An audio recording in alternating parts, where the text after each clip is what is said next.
Emiten ini berani menargetkan omset 250 miliar setelah meresmikan pabrik baru. Padahal saham ini baru IPO. Apakah ini langkah yang terlalu ambisius dari manajemen? Atau jangan-jangan ada peluang di dalamnya? The fundamentals don't lie at all. Kemarin gue ketemu Budi dan kita ngebahas ada satu emiten yang menarik nih. Emiten ini baru aja meresmikan pabrik baru dan menargetkan omset yang lumayan besar. Terlihat banget kalau misalnya manajemennya cukup ambisius. Terus si Budi nanya, "Koi lu udah denger soal Brigit Bio Farma kah? Atau dengan kode emiten obat yang targetin omset 250 miliar setelah bikin pabrik baru?" Oh, gue udah baca tuh Bud. Mereka meresmikan pabriknya di Tawangsari, Sukoharjo. Rencananya untuk produksi suplemen herbal yang berbentuk kapsul, blister, botol, dan cairan obat. Katanya sih pabrik ini bisa bikin omset mereka naik 3 kali lipat nih.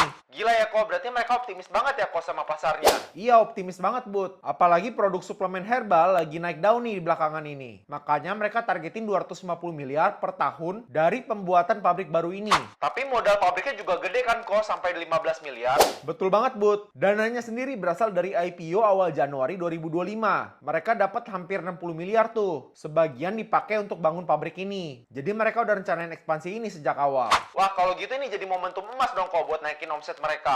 Bisa banget Bud. Mereka nggak cuma produksi buat brand sendiri, tapi mereka juga maklun buat brand orang lain. Ini sebenarnya strategi yang cerdas buat narik entrepreneur baru nih. Jadi mereka bisa punya produk suplemen tanpa harus bangun pabrik sendiri. Berarti mereka nyasar pasar B2B juga ya kok? Nggak cuma langsung jualan ke konsumen. Persis banget Bud. Itu yang bikin manajemen optimis sama pertumbuhan mereka. Apalagi mereka juga fokus ke pemasaran digital yang bisa ngembangin brand awareness secara cepat. Tapi kira-kira target 250 miliar itu realistis gak sih kok? Soalnya angka segitu kan lumayan besar untuk emiten yang baru IPO. Nah itu juga jadi pertanyaan besar Bud. Kalau dari manajemen sih percaya kalau misalnya mereka bisa tumbuh 100% dari tahun lalu. Tapi ekspansi besar ini pasti butuh biaya operasional yang besar dan promosi yang besar juga nih. Jadi bisa aja untung gede ya kok. Tapi kalau biaya operasional lebih besar, laba bersih malah ketekan ya kok. Betul banget Bud. Makanya dari mereka targetin untuk laba bersihnya sampai 20% di tahun 2025. Jadi kuncinya ada di efisiensi produk dan strategi pemasaran nih. Menarik sih kok. Berarti kita tinggal lihat eksekusinya aja ya kok. Kalau berhasil bisa jadi saham obat ini bisa naik kencang ya kok. Iya setuju banget Bud. Tapi kalau misalnya gagal, jangan kaget juga kalau misalnya nanti harga sahamnya ngedrop. Nah tapi menurut lo gimana bro? Apakah target 250